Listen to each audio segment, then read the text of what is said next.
Today on Something You Should Know, the odd things that affect how much you enjoy food that have nothing to do with the food itself. Then, a hospice nurse answers questions about death and dying you've always wondered about, because it's not like in the movies.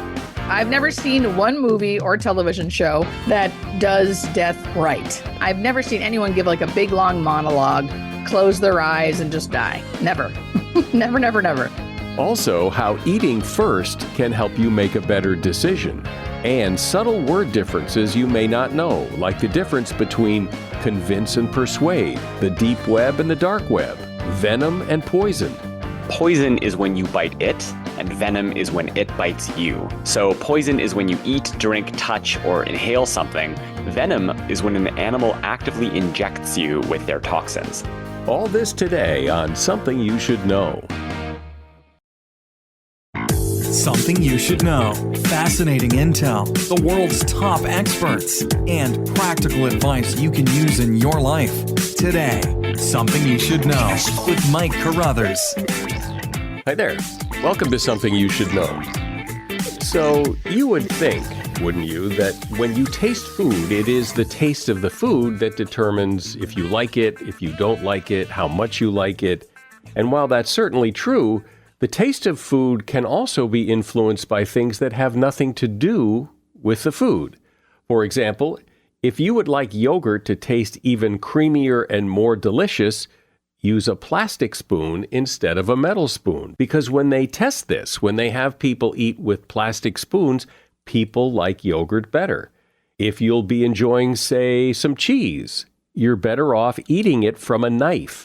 Cheese tasters rated samples as more aged, saltier, and more satisfying when they ate the cheese from a knife rather than a fork, spoon, or toothpick.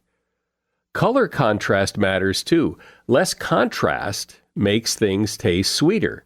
So white yogurt on a white spoon, for instance, tastes sweeter than pink yogurt on a white spoon. All kinds of things influence how you enjoy or don't enjoy the food you eat. And that is something you should know. Something you and I and everyone else has in common is we're all going to die. Hopefully that's put off for as long as possible, but nevertheless, there will come a day when you no longer exist on this planet. It's not a topic that people like to talk about much, but it's something I think we all think about from time to time. We all have some curiosity about this subject. I mean, how can you not? And so I want you to meet someone who knows quite a bit about the topic of death and dying up close and personal. Julie McFadden is a hospice and palliative care nurse with over 15 years' experience. And she's on a bit of a mission to normalize death because really there's nothing more normal than death. Julie has over 1 million followers on TikTok. She's been featured in Newsweek, USA Today, The Atlantic, Business Insider, The Daily Mail, and other media outlets. She's author of a best-selling and highly acclaimed book on the topic called Nothing to Fear, Demystifying Death to Live More Fully. And she's going to tell you a story at the end of this interview, especially if this is a topic that you think, I know, death. She has a great story, a great experience that she had that you really need to hear. Hey, Julie, welcome to Something You Should Know. Hi, thanks for having me. So most of us don't spend a lot of time thinking about death. I don't think we want to. Maybe we like to just pretend it's not going to happen. And there you are, someone who gets up every day to go to work and deal face to face with death and dying as a hospice nurse. So why do you do that? And what is it you want people to understand about this? What I want people to know is, unfortunately, it's inevitable. So having a view of it's not going to happen or living in denial or we don't even have to have a positive view about it, really. It's just the fact that I want people to understand that they are going to die. And I feel like that sounds maybe scary to some people, but from what I've witnessed is the more people realize that, it seems to affect how they live in a positive way, at least from the patients that I've witnessed, over and over again. People who can really come to grips with the fact that they aren't always going to be alive. can help them live better, more fulfilled, I think. And then in turn, it helps them die better. So there's really like two views of this in a very fundamental way, that people believe that when you die, that's it, you're done, ashes to ashes, dust to dust. And other people believe that something else happens, and I don't know what that is or whatever. Where do you, which camp are you in? Is this the end when you die, or is there something else? Do you have any sense of that? I have a belief, which I know is just a belief, that it is not just we die and that's it. So I have a belief that there is something, I don't know what it is. I think it's good and comforting after we die. However, I fully understand that I don't know. I don't know. And I also think that if it is nothing, right? If it is just we die and then we're dead, even though people think that's scary, I think we won't have the awareness of it being, you have to have awareness for something to be scary, right? So even if it is nothing, I don't think it'll be as scary as people think, because the awareness won't be there.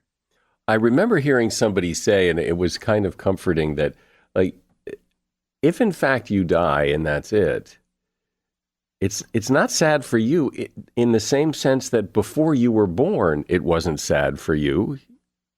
Yes, that's what I always say too. I always go, like, I was born in 1982, and I always think about 1972. Did I feel sad that I wasn't there, that I didn't exist? No, because I didn't know. I didn't know any better, right? And I think even if there is nothing after we die, we're not going to know, just like we didn't know before we were born. It's not sad or scary because we didn't exist. Which that sentence alone, I think people could hear that and feel scared. But generally speaking, it's like, think about before you were born. How'd that feel? Like nothing. Yeah. I would imagine. Well, you tell me, what is it that people talk about when they know that the end is near for them, and you're in the room with them and they're talking, whatever they're saying? Are there common things that come up? Yeah, I think people have to understand too, as a nurse, most of my patients are talking to me about logistical things, like, what's it going to feel like? What symptoms am I going to have? So I am talking a lot about that to my patients and their families. So many people think that's depressing, but like to have to talk to people about what their death will be like. But what I find is most people get relief in kind of knowing what to expect. So I get a lot of questions about, like, how long do I have? What's it going to be like? Is it going to be a lot of pain? And really, hospice workers are experts at death and dying, and we can kind of tell them what it's going to be like. And they seem to have a lot of relief from that. And then generally speaking about like what they think about their life and death, most people regret not appreciating their health. So that's a big thing I hear. People saying, I wish I appreciated, all the days I felt so good, because now I don't always feel so good, or it's not easy for me to get up out of bed and go for a walk. I wish I would have appreciated those little things when I could do those things so easily. Help me understand, because I think a lot of people can't relate or have trouble understanding. If you go into the world of healthcare, a lot of it is to help people get better. There's hope there, and the kind of medicine that you practice, there is no hope that things will get better. It's basically resigning to an end. And it's hard, I think, for people, it's hard for me to understand, like, if you're going to go into that line of work, why, and thank God people like you do, but doesn't it just get so depressing? No, because this is the part that I hope I can articulate well.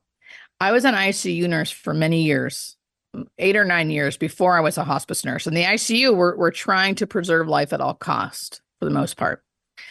And the fact is, people will die. There are certain diseases that you will die if you get this disease, right? And that is that can feel depressing. I'm not saying that's not sad, but there has to come a time where the hope is not I have to be alive at all costs, because that's never going to work, because you are going to die from this disease.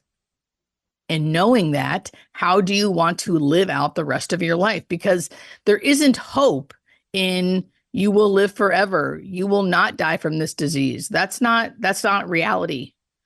Does that make sense? So I feel like it's not depressing as a hospice nurse, because I've seen the other side of what it means when people take hope and use it as this thing of like, I think it creates suffering, because they think like hope means living forever and not dying from this disease.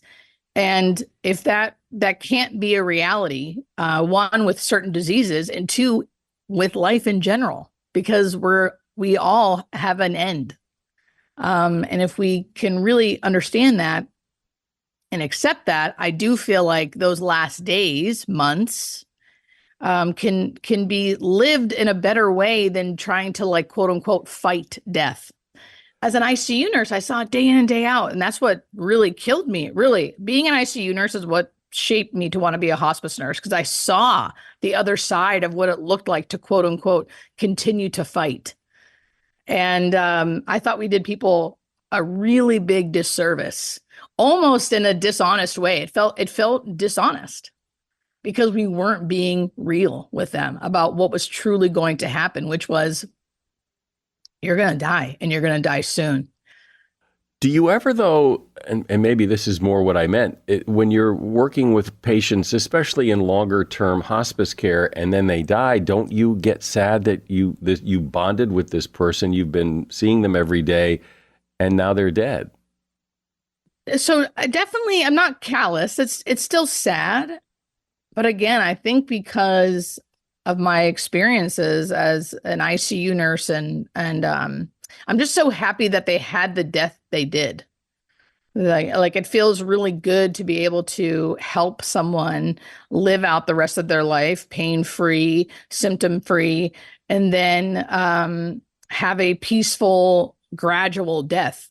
It feels good. There's still moments of sadness, of course. And sometimes when it doesn't go well or things aren't managed well, those are the really hard days. So the days I really have a hard time is when I feel like we didn't do a good job.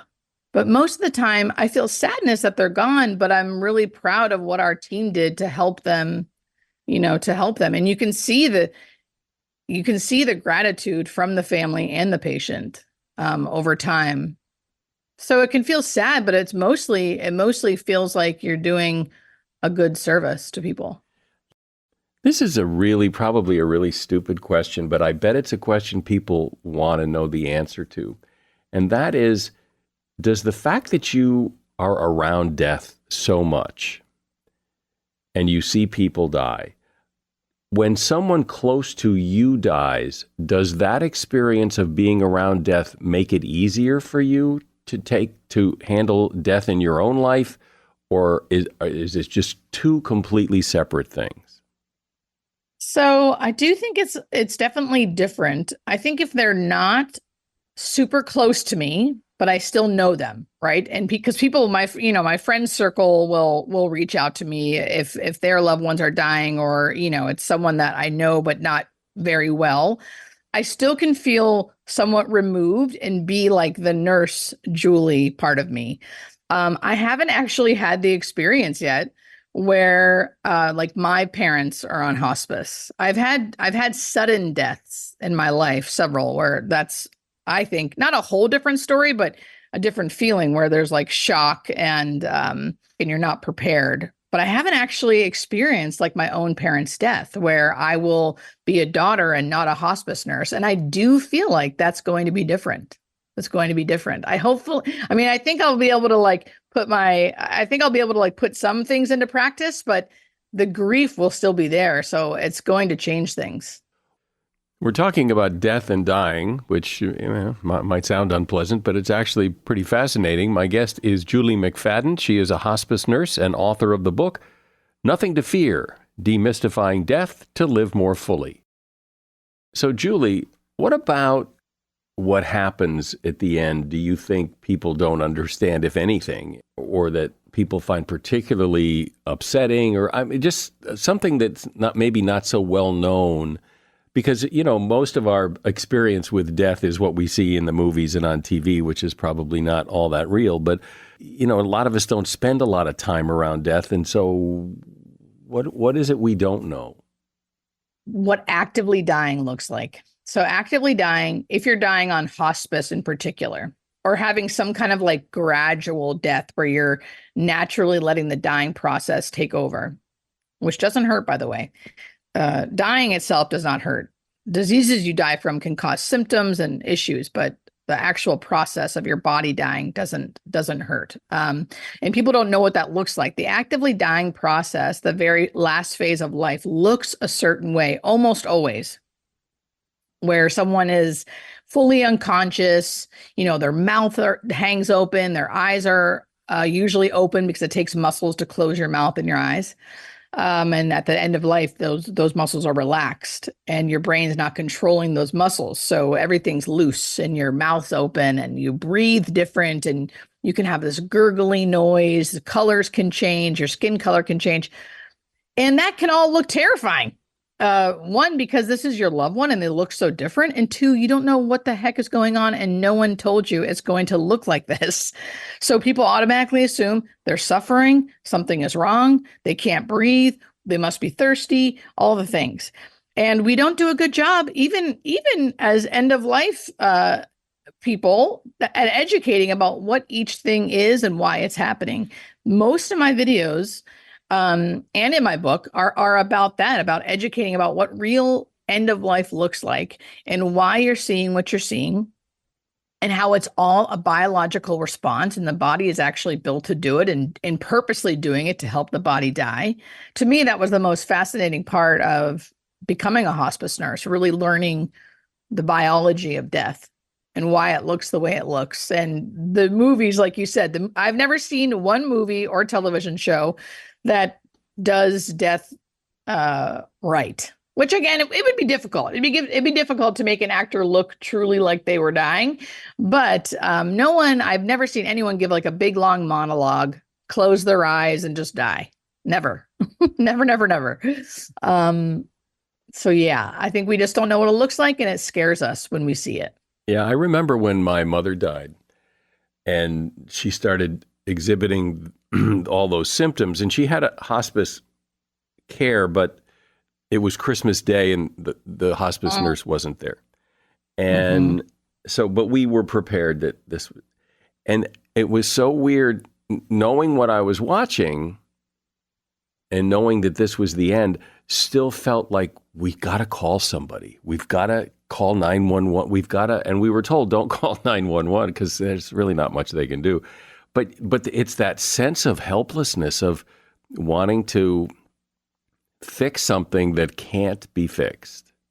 Yes. And do something. That's something hospice is a lot of just being.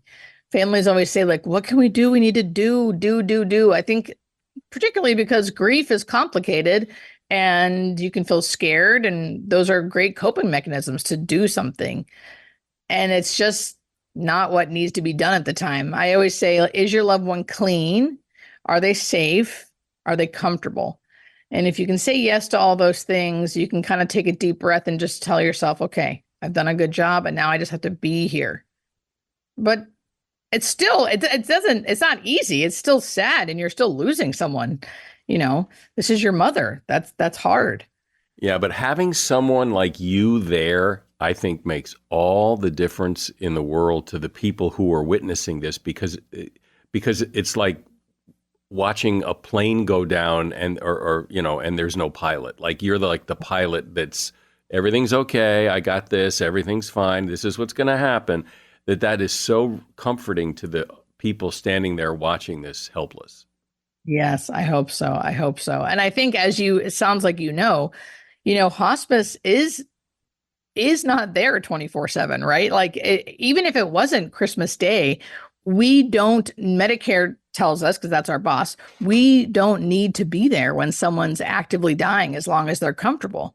So the family is there being like, hello, someone needs to help us, right? We're supposed to just do this alone. And I feel like that's half the reason why I developed, the Hospice Nurse Julie channel, is because I knew families out there were like, what the heck? What am I supposed to do? How do I know this is normal when there's not someone that can be there 24/7? So I have to ask you, have you ever had any kind of after death experience with someone that you worked with or knew that made you think, yeah, they're, I don't know, contacting me, or there's a sign, or there's something? I've only had one experience, and they weren't really dead yet, which was kind of wild. So generally speaking, no, none of my patients come to see me, thankfully, because I would be scared, I think anyway. But I did have one patient I've learned afterwards, since I've told the story. It's called a shared death experience, where a patient of mine who I was particularly close with, just because he lived much longer than normal, and just certain circumstances. Our whole team was close with this man.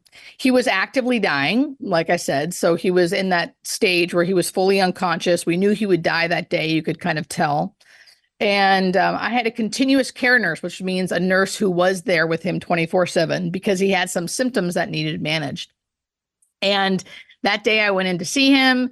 I could tell he would die that day. He was fully unconscious, like I said, and I said my goodbyes to him in my head. And I told the continuous care nurse, can you please text me when he dies? And she was like, of course. So I leave the house and I go to my next patient. But before I leave, I'm still in my car. I kind of look at his apartment and again say my final goodbyes.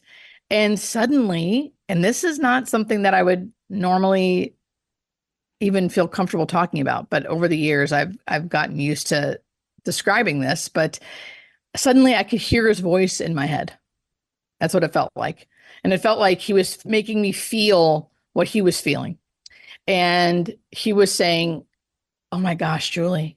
Oh my gosh, Julie. I just remember him saying my name over and over again. Oh my gosh, oh my gosh.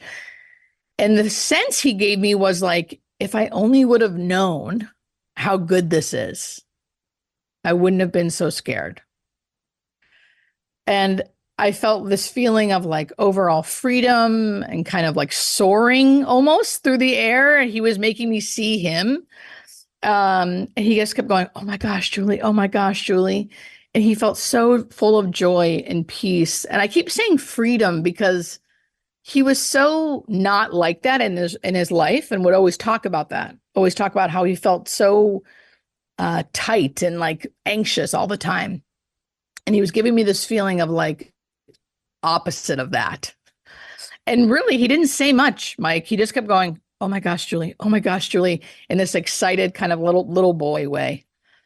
And as quick as that started, it stopped. And of course, I'm in my car like, crying because it felt so like good, basically. And I was kind of confused. And then I heard my phone beep. And my phone, it was the nurse inside, and she said, so-and-so just died.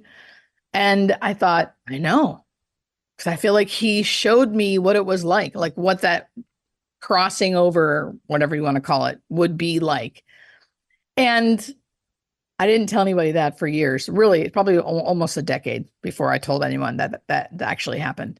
Well, that is such a great story. And everybody believes what they believe. And even if you believe that when you die, that's it, there's nothing more, goodbye. I think it's human nature to want to believe that maybe, possibly, there's something else. And it's a great note to end on. I've been speaking with Julie McFadden. She's a hospice care nurse and the author of a book, and this has been a really big bestseller on this topic. It's called Nothing to Fear, Demystifying Death to Live More Fully. And you will find a link to that book at Amazon in the show notes. I really appreciate this conversation. Thanks so much, Julie. All right. Thanks, Mike. Have a good one. In the English language, there are words that seem to sort of mean the same thing. As an example, persuade and convince.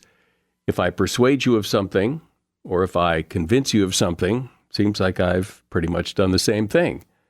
Venomous or poisonous? What's the difference there? In some cases, the differences are slight, and in some cases, there are substantial differences, in which case it really matters which word you use if you want to be correct. It's also just interesting to see how these words fit into our language, where they came from, and why, in fact, we have different words that mean the same thing or almost the same thing. Here to take you on a journey into this part of our language is Eli Bernstein. Eli is a humor writer whose work has appeared in The New Yorker, among other publications, and he is author of a book called Dictionary of Fine Distinctions, Nuances, Niceties, and Subtle Shades of Meaning. Hi, Eli. Welcome to Something You Should Know. Hi, thanks for having me. So first, explain what you did in this book and why you think we need to shine a light on these subtle differences in words and language. After all, they're subtle, so why bother? Sure. So why find distinctions? Well, I think the first reason is that it is an inherent pleasure to think about these subtle differences that are absolutely everywhere in life. I think it's just a joy for the mind to kind of appreciate these granular distinctions that are all around us. I think it improves, for instance, the quality of debate. I think it makes you more sensitive to abuses of language, rhetoric, for instance, because you, by appreciating subtle shades of meaning, you have a sharper grasp on what words mean. And conversely, I think it helps build a bridge back to a shared linguistic community. I think if we're all on the same page about what words mean, I think we can have better conversations and not talk past one another.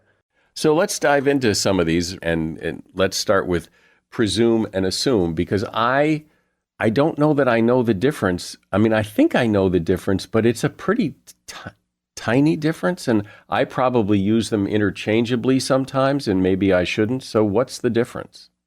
Yes, the difference is minute. And it's a great example, in fact, of the kind of distinction where we may not know the difference at a conscious level, but subconsciously we do observe it more than we realize. So to assume is to suppose without proof, whereas to presume is to do so with confidence or authority. So to give some sample sentences, one might say, I assumed you knew where you were going. But if you're a little more confident, you might say, your daughter, I presume. And just to flesh that out a little bit. So assume and presume both mean to suppose, believe, or take for granted that something is true, despite a lack of hard proof. Yet presuming is more confident because it suggests that there's at least some good evidence for the thing believed. For example, one might say, when the boat washed up empty, he was presumed dead. Assuming, by contrast, is based on weaker grounds for belief or none at all. So you might say, you assume incorrectly, I'm Belgian, right? So the idea is that assumptions don't really have as much to back them up as presumptions. So we have different kinds of roads, right? Every road has a name, and it's either a road or a street or an avenue or a boulevard. And what's the difference? Can a road be any of those? Yeah, so streets are urban, boulevards are urban and wide. Avenue can mean a whole bunch of different things, which I can get to in a moment, and all of them are roads. So road is really the umbrella term. But let me get back to streets. So streets, as everyone knows, make up the bulk of the urban landscape. So typically they're small to medium-sized stretches. I like to think of them as the smaller veins and capillaries of the city. Boulevards, meanwhile, are the arteries. They're typically wider, longer, more consistently straight. They'll often have a tree-lined median or flanks, so they're often a bit more extravagant. Now, where things get complicated, as I mentioned earlier, is with avenues. So avenues tend to be pretty much identical to boulevards, which is to say they're nice and wide. On top of that, however, sometimes they'll end at a large monument or a park. And that makes sense because the word avenue comes from the French verb meaning to approach. So they will occasionally approach a landmark. A second funny thing that avenues can do is that in some cities, they run perpendicular to streets. That's the case in Manhattan, Chicago, Denver, Memphis, a few others. The streets all go east-west, for instance, and the avenues go north-south, or vice versa. And that actually helps simplify navigation. But what makes avenues a little confusing is that sometimes any old street will put on airs and call itself an avenue, probably because it's kind of a fancy sounding word when compared with street. So avenues are very much the chameleons of the road world. We hear the term dark web and deep web, and it all sounds very horrible and mysterious, but I have always assumed those two things are two terms for the same thing. Yeah, so this is a commonly confused pair. So the deep web simply refers to web pages that don't show up in search results. So your emails, banking information, stuff you typically have to log into in order to access. The dark web, by contrast, as you mentioned, refers to something much more sinister. So specifically, it refers to web pages that are accessible only through special anonymizing software, and it consists largely of illegal activity like drug or weapons trafficking. So the deep web is totally fine. You just need to punch in your username and password to access these pages. Sometimes you don't even need that. You just need the right URL because, like I say, it won't show up on Google. It's a bit like an unlisted phone number. In fact, not only is the deep web mostly legitimate, but it is estimated to make up about 90 to 95% of the total content of the internet, which makes sense when you think about it, because for every front page of a bank's website that you can click on via Google, there are about 10,000 back pages that you need to be logged in for. That's the deep web. And the same goes for all of your emails, medical records, private company pages, the list go on. Whereas the dark web is a smaller and more insidious corner of the internet. Well, here are two words that I use interchangeably. I really didn't know there was a difference, and that is typeface and font. But again, we have two different words, so they must have different meanings. And what is the difference? Yes, this is a particular case where the error is one directional. So people often say font when they really mean typeface. It's rare that one will say typeface when they mean font. Font kind of is the all-purpose term that you tend to hear a lot. But they say font when they really mean typeface. Because when we talk about Times New Roman or Arial or Helvetica, strictly speaking, these aren't fonts, but typefaces. They're different design systems of type, each with their own unique look and feel. Now, Helvetica Bold or Helvetica Italics or Helvetica Light or even Helvetica Roman, which is the default version of a typeface, these are fonts. So fonts, strictly speaking, refer to a particular configuration of a typeface and not the typeface as a whole. And by configuration, I mean that we've determined the slope, the thickness, the spacing, even the size of the typeface. So font is something much more specific. However, I do want to add a big asterisk here, which is that if you use the word font to refer to a typeface, which is what we all do pretty much all of the time, that's totally okay. Font, to be frank, is simply a lot easier to say, and I suspect that's why we all do it. And no one except a typographer is going to get upset about it, so I think font is here to stay. Yeah. Shame and guilt, seemingly similar, but I can sense the difference. I know the difference, but they seem to be very parallel terms. Yes, and where one exists, the other may not be far behind. So yeah, this one gets a little abstract, but ultimately it boils down to this. You feel shame about who you are, but you feel guilt about what you do. So shame tends to focus more on our qualities. Typically, one might feel ashamed of their looks or their intelligence. It's a sad feeling that we all get sometimes, that this is who I am and that there's something wrong with that. Guilt, by contrast, tends to focus not on your qualities, but on your actions, which is to say on the things we have control over. So typically, we might feel guilty for lying to a friend or for stealing something we shouldn't have done. So once again, shame is about who you are, while guilt is about what you do. And that's reflected in our language. Consider phrases like, I'm ashamed of myself, ashamed of myself. You would never say, I'm guilty about myself. And that's because shame and shame alone has to do with selfhood, with who you are as a person. So you might feel ashamed of your puny muscles, for instance, but guilty for not going to the gym. Sorbet and Sherbet, I more or less assumed they were the same thing, but obviously not. That's right. Maybe not as high stakes as shame and guilt, but still very important. Right. So sorbet is non-dairy, and sherbet, according to the FDA, must contain between 1% and 2% milk fat. So both obviously are frozen desserts, typically made from fruit juice and sugar, but sherbet tends to be smoother and creamier than sorbet because it'll add dairy. Now, ice cream, to introduce a third category, must contain at least 10% milk fat, according to the FDA. But then that raises an interesting question, because if sherbet is between 1% and 2% milk fat, and ice cream doesn't start until 10%, what's in between the two? You've kind of got this uncanny valley of frozen dairy, and the terms used for it range from low-fat ice cream to frozen yogurt, or even simply to frozen dairy dessert. And each of these terms has a slightly different definition, and there's overlap. So it's a bit of a mess. But they are all bookended by sherbet at the low-fat end and ice cream at the high-fat end. What's the difference between poisonous and venomous? Because you'll hear people say that a snake is a poisonous snake, but also a venomous snake. So are they the same thing? The difference between poison and venom is poison is when you bite it, and venom is when it bites you.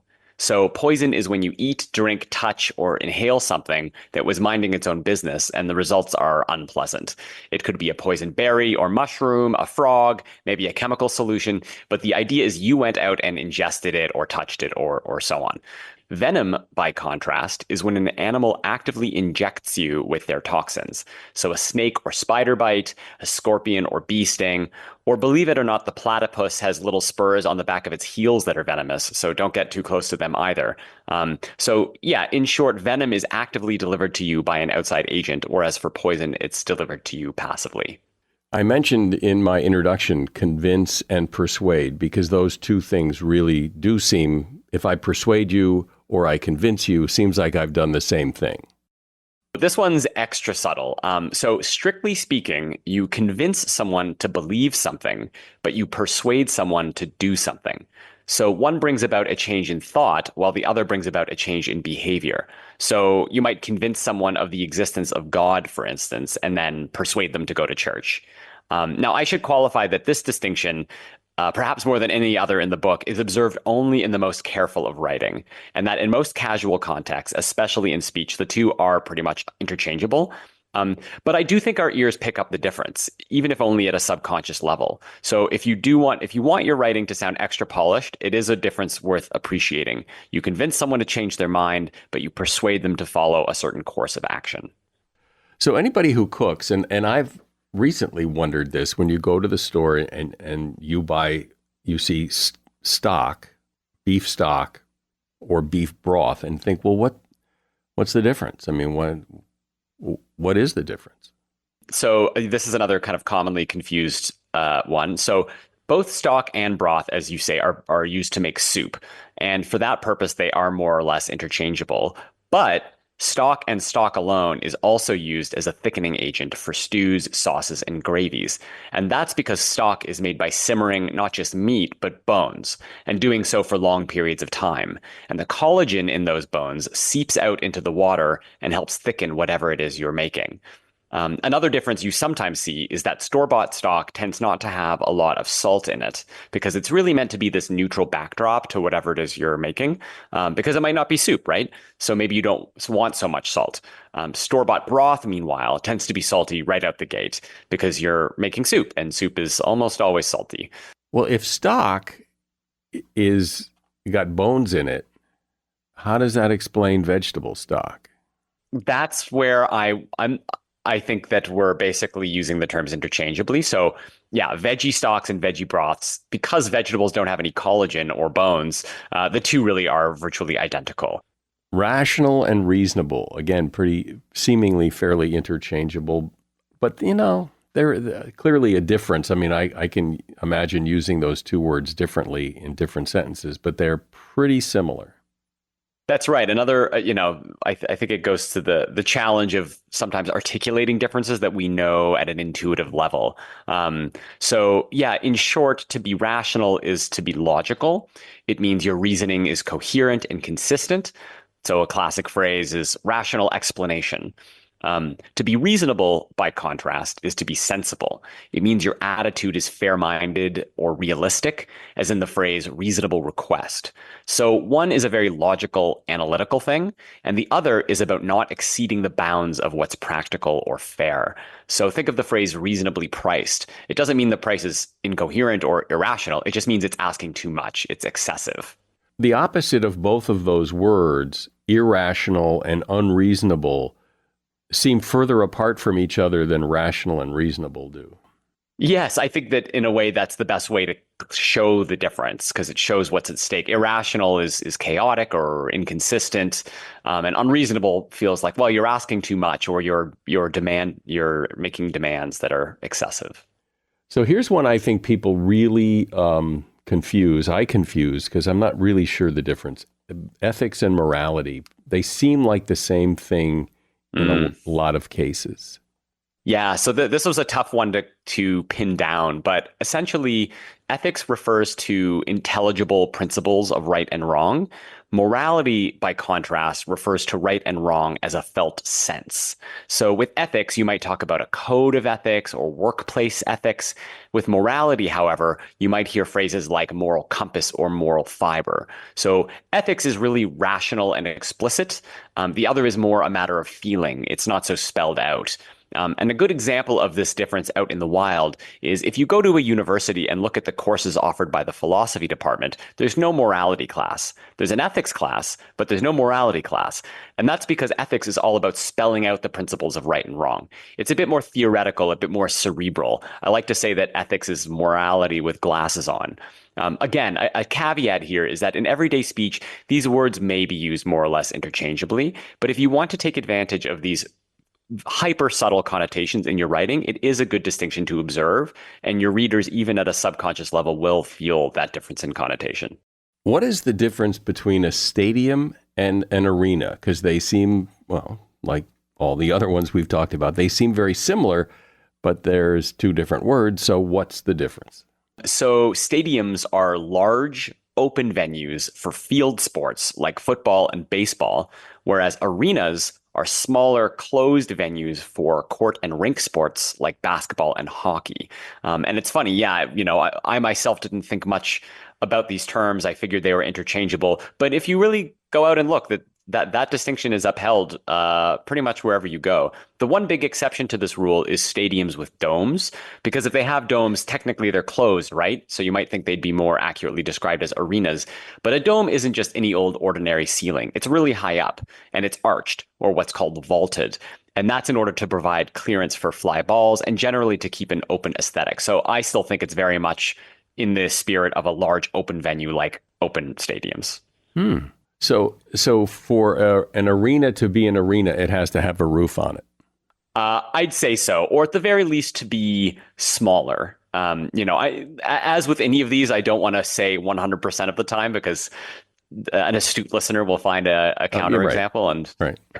But there's always exceptions to everything, but especially in the English language, it seems. And lastly, the difference between a parable and a fable. Yeah, so a parable is a brief tale with a moral lesson. A fable is a brief tale with a moral lesson plus animals. So what I mean by that is fables are brief stories that try to teach a reader a lesson about human folly or human foibles, and their signature move is that they use animals to do so.